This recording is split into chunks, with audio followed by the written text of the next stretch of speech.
Eddy currents एक hazard है, परेशानी है, और एफिशिएंसी डाउन कर देती है किसी भी इलेक्ट्रिकल अप्लायंस की।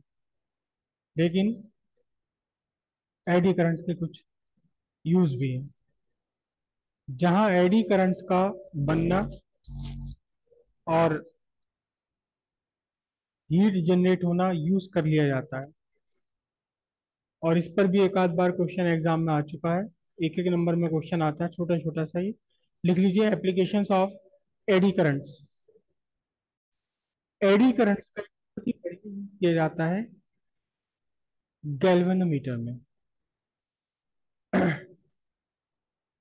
ये तो हमने गैल्वेनोमीटर का जो स्ट्रक्चर बनाया था, ये सिंपलेस्ट स्ट्रक्चर था, जिसमें आपने ये वायर का 1 टन, बल्कि 1.5 टन बना रखा है, और अंदर ये रखी हुई है क्या, सॉफ्ट आयरन कोर। लेकिन ये वायर ऐसा नहीं है कि इस वायर को सीधे सीधे आपने मोड़ा और आपकी कॉइल बन गई। ये जो वायर है इसमें यूज कर हुआ मूविंग कॉइल गैल्वेनोमीटर में, ये बहुत ही पतला वायर है, बहुत ही पतला वायर है, बाल के जैसा बारीक पतला वायर। इसे अगर आप लपेटना चाहते हैं तो आपको कोई बेस चाहिए, स्ट्रक्चर चाहिए। जैसे आप अपनी पतंग की सद्दी, मांझा लपेटने के लिए यूज करते हैं चरखी, चरखी पे लपेट सकता हो। ऐसे अगर आप पूरी रील लपेट दोगे, अपने हाथ पर लपेट लो, क्या हो, उलझ जाएगी, रुकेगी नहीं। तो इस वायर को लपेटने के लिए पहले एक फिजिकल स्ट्रक्चर देना पड़ेगा, एक चरखी बनानी पड़ेगी जिसके ऊपर इस वायर को लपेटा जाए। आपके पतंग वाली सद्दी लपेटने के लिए चरखी है सीधे सीधे लकड़ी की बनी हुई, या प्लास्टिक की आने लगी। मूविंग कॉइल गैल्वेनोमीटर में कॉइल वायर बनाने के लिए, कॉइल वाइंड करने के लिए जो चरखी, जो फिजिकल स्ट्रक्चर, उसे बोलते हैं फॉर्मर। फॉर्मर। फॉर्मर ना प्लास्टिक का बनाएंगे, ना लकड़ी का बनाएंगे, ना पेपर का बनाएंगे, मेटल का बनाएंगे, एल्युमिनियम का बना देंगे। तो वाइंडिंग माना, फॉर्मर बनाया एल्युमिनियम का, एल्युमिनियम फॉर्मर। दिखा दूं, पिवटेड टाइप गैल्वेन।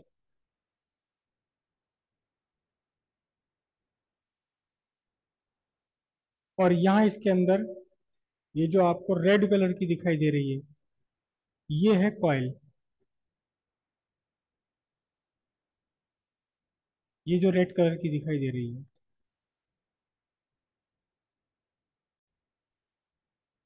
ये जो यहाँ रेड कलर की दिखाई दे रही है, ये कॉइल है।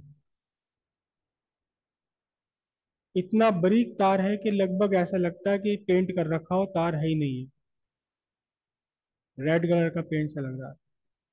और यहाँ जिस फॉर्मर के ऊपर लपेटी गई है, ये किनारे इसके आपको सिल्वर कलर के दिखाई दे रहे हैं। पेन तो यहाँ पहुंच नहीं पाएगा। ये वाला किनारा, ये किनारा है, ये सिल्वर कलर का जो आपको दिखाई दे रहा है, ये एक्चुअली फॉर्मर है। ये वो फॉर्मर है जिसके ऊपर आपने तार लपेटा है। दिख रहा है, ये नीचे तक का दिखाई दे रहा है, आप देखो पूरा ये फॉर्मर है जिसके ऊपर तार आपने लपेटा, ये एल्युमिनियम का बना हुआ है। और जो बीच में आपको सर्कुलर स्ट्रक्चर दिखाई दे रहा है, कौन सा वाला, ये वाला, ये क्या है, ये सॉफ्ट आयरन कोर है। ये सॉफ्ट आयरन कोर है, फिक्स होती है। अगर आप ध्यान से देखें तो दो सर्किल भी दिखाई दे रहे हैं आपको, ये यहाँ ये दो सर्किल दिखाई दे रहे हैं। ये वो स्प्रिंग है जो स्प्रिंग इसे वापस अपनी जगह लाती है। ये देखो, तीन भी दिखाई देगा, इसके तीन छल्ले दिखाई दे रहे हैं यहाँ, दिख रहे हैं किसी को। ये इसका एक सिरा बीचों बीच जुड़ा हुआ है, दूसरा सिरा कॉइल पे जुड़ा हुआ है। ऐसे ही इस साइड से है, बिल्कुल सेम स्ट्रक्चर इधर से भी है। ये बीच में सॉफ्ट आयरन कोर है, और ये कॉइल। और कॉइल को वाइंड करने के लिए जो फॉर्मर, जो चरखी है,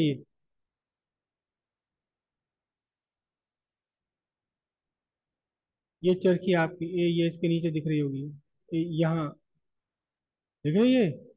ये एल्युमिनियम की है, ये स्पेशली इसको एल्युमिनियम का बनाया गया। और यहाँ भी आप देख सकें तो स्प्रिंग दिखाई दे रही है, दिख रही है स्प्रिंग ये वापस इसे अपनी जगह लाने के लिए।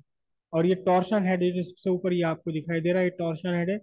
इसे आप घुमा करके नल सेट करते हैं, यानी कि इस निडल को कहाँ लेकर आएंगे, जब कोई करंट फ्लो नहीं कर रही तो इसे जीरो पर लेकर आएंगे। अभी जैसे ये यहाँ हटी हुई है निडल, तो यहाँ से टॉर्शन हेड से थोड़ा सा घुमा करके आप निडल को कहाँ एग्जैक्टली जीरो पर लेकर आ सकते हैं।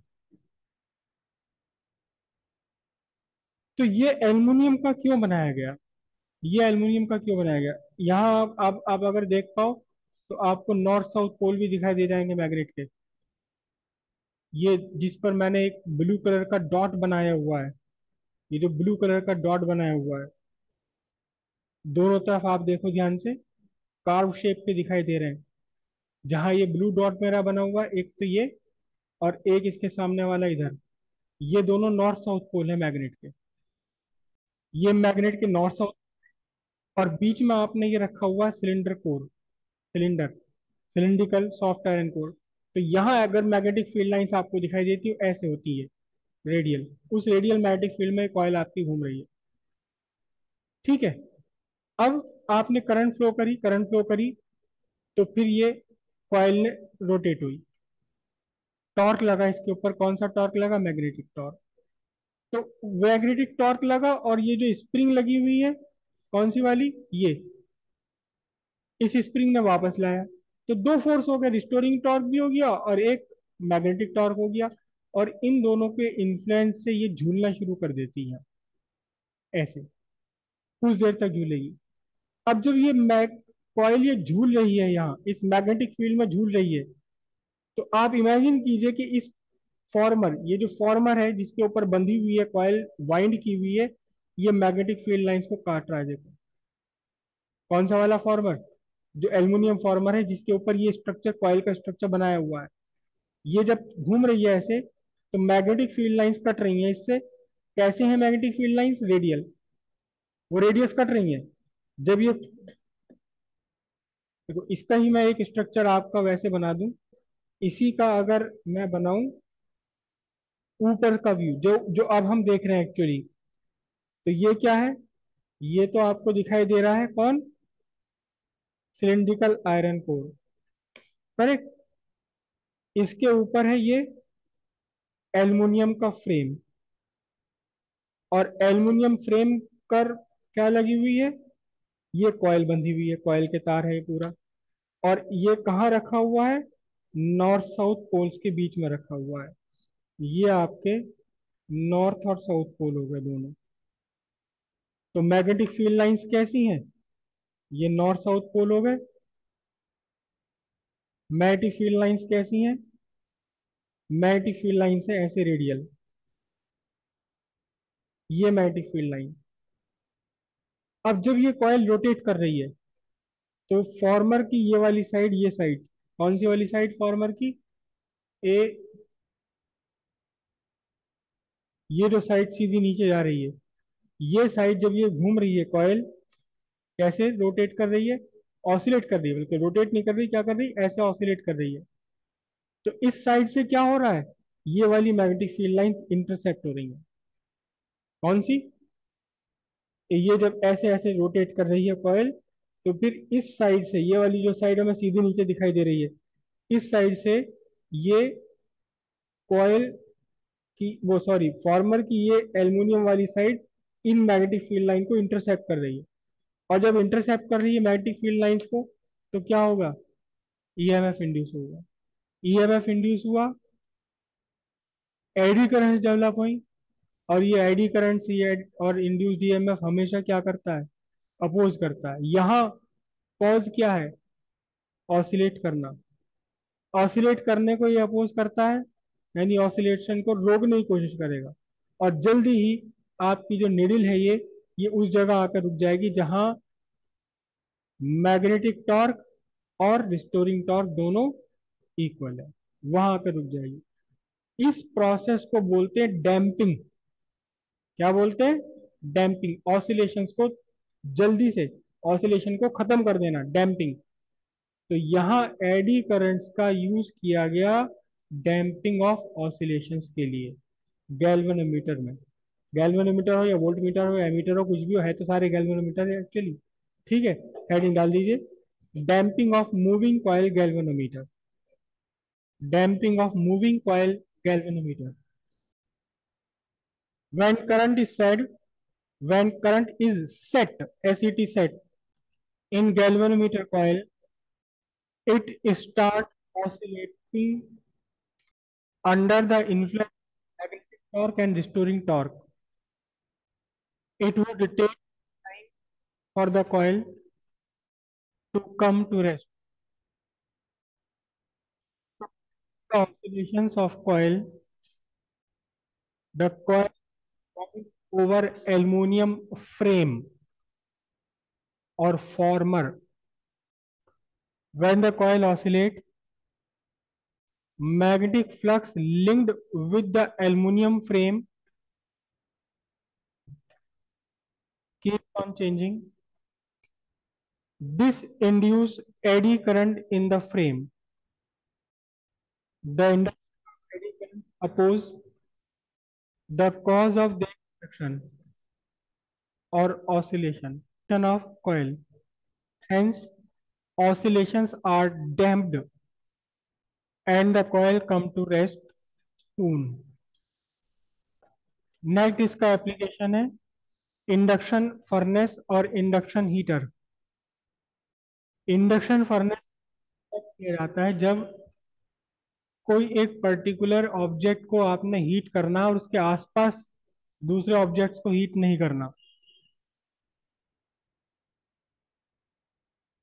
या किसी आयरन आयरन के पार्ट को आप हीट करना चाहते हैं और आयरन से अलग दूसरा पार्ट जो बना हुआ मेट बॉडी का, उसे आप हीट नहीं करना चाहते, या केवल सरफेस को हीट करना चाहते हैं, स्पेशल पर्पस के लिए यूज किया जाता है। सिंपल सी बात है, एक सर्किट बनाते हैं, स्पेशल सर्किट, एक कॉइल, ठीक वैसी कॉइल जैसी आपने पढ़ी है, सोलिनॉइड। सोलिनॉइड के अंदर जो मैग्नेटिक फील्ड बनता है, सोलिनॉइड के अंदर का magnetic field B is equal to mu naught N I. अगर आप इस आई को लगातार वेरी करते चले जाएं, लगातार इस आई में चेंज करते चले जाएं, तो मैग्नेटिक फील्ड में भी क्या होगा, वेरिएशन होता रहेगा। तो आपने एक सोलिनॉइड बनाई और यहां आपने करंट भेजा, लेकिन यहां करंट का एक सोर्स ऐसा लगा देंगे जो इस करंट को लगातार चेंज करता रहेगा रैपिडली, हाई फ्रीक्वेंसी पर, increase decrease increase decrease increase decrease करता रहेगा, 20,000 25,000 टाइम्स पर सेकेंड, 25,000 टाइम्स पर सेकेंड। और यहां आपने इसके अंदर एक आयरन पीस रख दिया, आयरन पीस रख दिया, तो क्या होगा, इस आयरन पीस से लिंक मैग्नेटिक फील्ड में चेंज होगा, मैग्नेटिक फ्लक्स में चेंज होगा और एडी करंट इंड्यूस होने वाली। एडी करंट जब इंड्यूस होंगी तो हीट जनरेट होगी, और सिर्फ यही एक चीज आयरन की गर्म हो जाएगी। अगर इस पूरी बॉडी का कोई पार्ट, अगर मान लो बाकी पार्ट बना हुआ है वुड का, लकड़ी का या किसी और चीज का, तो वो गर्म नहीं होगा। इसका नॉर्मल एग्जांपल, हालांकि वो एडी करंट्स नहीं होते, लेकिन इसका कुछ कुछ एग्जांपल आपने सबने देखा होगा, जरूर कभी ना कभी देखा होगा, कि जो आपका माइक्रोवेव है, उस माइक्रोवेव में आपका फूड मटेरियल गर्म हो जाएगा, लेकिन जिस प्लेट में फूड मटेरियल रखा हुआ वो प्लेट गर्म नहीं होगी बिल्कुल भी, है ना, बिल्कुल गर्म नहीं होगी। आप पेपर में कागज के ऊपर एक, सपोज अपनी पैटिस रख दीजिए उसके ऊपर अंदर, तो वो तो बिल्कुल गर्म हो जाएगी, और जिस कागज पे रखा हुआ वो पता नहीं चलेगा, है ना। रीजन क्या है कि वहां हीट जो जनरेट है, वहां हीटिंग डिवाइस कोई नहीं है, वहां बाहर से हीट नहीं दी गई, अंदर ही अंदर हीट जनरेट करा दी गई, और वो हीट जो जनरेट हुई, वो कुछ ऐसा फिनोमिनन वहां अपनाया जाता है कि हीट केवल उस मटेरियल में जनरेट होती है जिसमें पानी है, वाटर कंटेंट है, वो पानी के ऊपर काम करता है। इलेक्ट्रोमैटिक इंडक्शन लोहे पर काम करता है। तो अगर आपको कहीं पर्टिकुलरली हीट करना, पर्टिकुलर बॉडी को हीट करना है, तब ये इंडक्शन फर्नेस यूज कर ली जाती है कि आप एक लोहे का जो पार्ट बना हुआ पूरी बॉडी का, उसे आप हीट करना चाहते हैं, या उसे आप पिघलाना चाहते हैं बिल्कुल ही, इतनी भी हीट डेवलप हो जाती है कि लोहा पिघल के पानी बन के बह जाएगा, निकल जाएगा, तब यूज करेंगे क्या, इंडक्शन फर्नेस। सिंपल सी बात है, एक सिंपल कॉइल बनाई आपने, उस कॉइल में जाने वाली करंट को बहुत फास्ट वेरिएशन आपने देना है।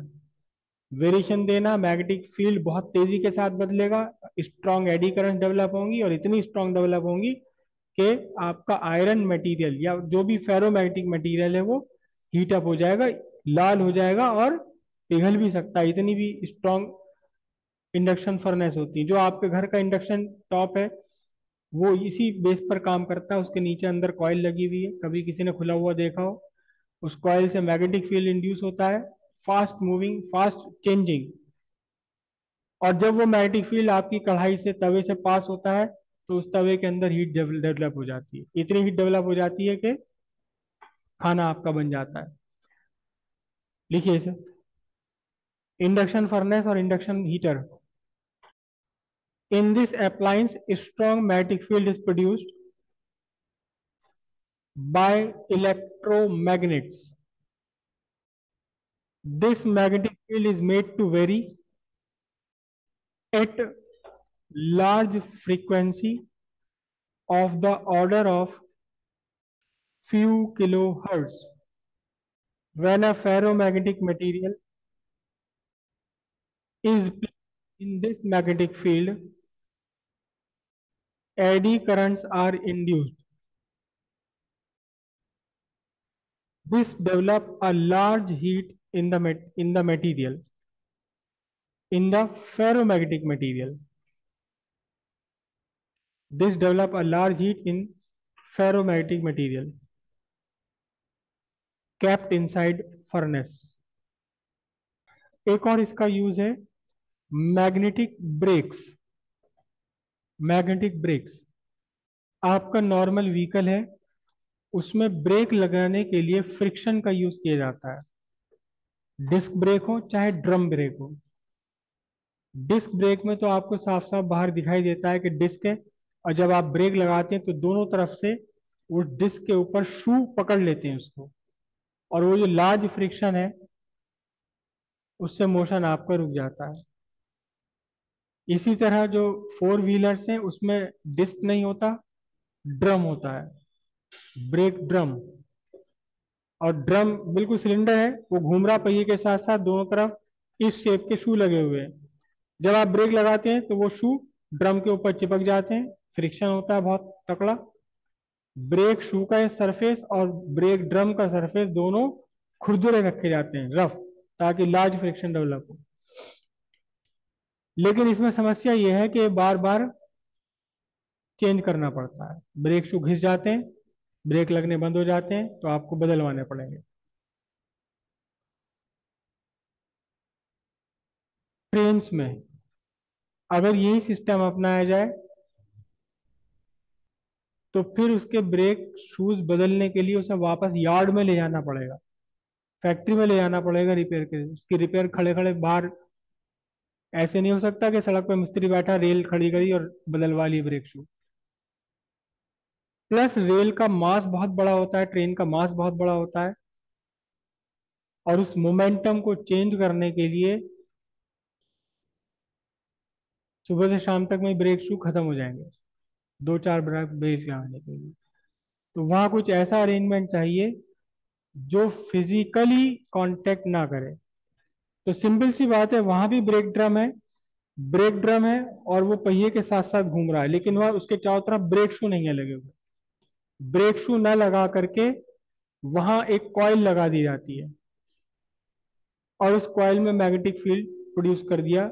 जब ब्रेक लगाने हैं, जब ब्रेक लगाई ड्राइवर ने, तो इस कॉइल में करंट पास हुई और एक स्ट्रॉन्ग मैग्नेटिक फील्ड प्रोड्यूस हो गया। ड्रम ये अलग स्ट्रक्चर का होता है, जब ये घूमता है पहिए के साथ साथ तो मैग्नेटिक फ्लक्स में चेंज होता है। यहाँ कॉइल का मैग्नेटिक फ्लक्स चेंज नहीं किया गया, बल्कि उसके घूमने से चेंज होता है मैग्नेटिक फ्लक्स में। क्रॉस कर देते हैं, अलग कंडीशन होती है। और जब मैग्नेटिक फील्ड में चेंज हुआ तो एडी करंट्स बनेगी, और एडी करंट्स क्या करेंगी, अपोज करेंगी उस कॉज को जो कॉज है प्रोड्यूस होने का, यानी कि ड्रम का घूमना। तो बिना किसी फिजिकल कांटेक्ट के ही ब्रेक अप्लाई हो जाते हैं। जब यहाँ फिजिकल कांटेक्ट नहीं है तो कोई भी चीज घिसेगी नहीं, घिसेगी नहीं तो बदलने बदलने के भी उसके कोई रिक्वायरमेंट नहीं पड़ेगी। ठीक है, लिखिए ब्रेक, मैग्नेटिक ब्रेक्स। देखिए, brake drum connected to wheel of the vehicle.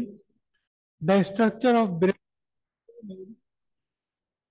that the rotation in magnetic field cause change in magnetic flux linked with it. Strong eddy currents are induced in brake drum. These eddy currents oppose the rotation of brake drum. Hence, brakes are applied. Brakes are applied. Next application है induction motor. The rotor of induction motor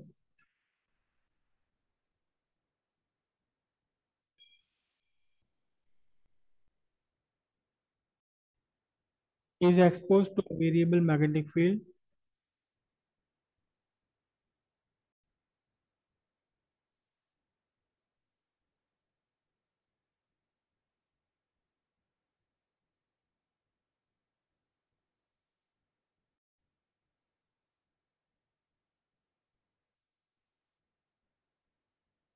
these eddy currents under the influence of another magnetic field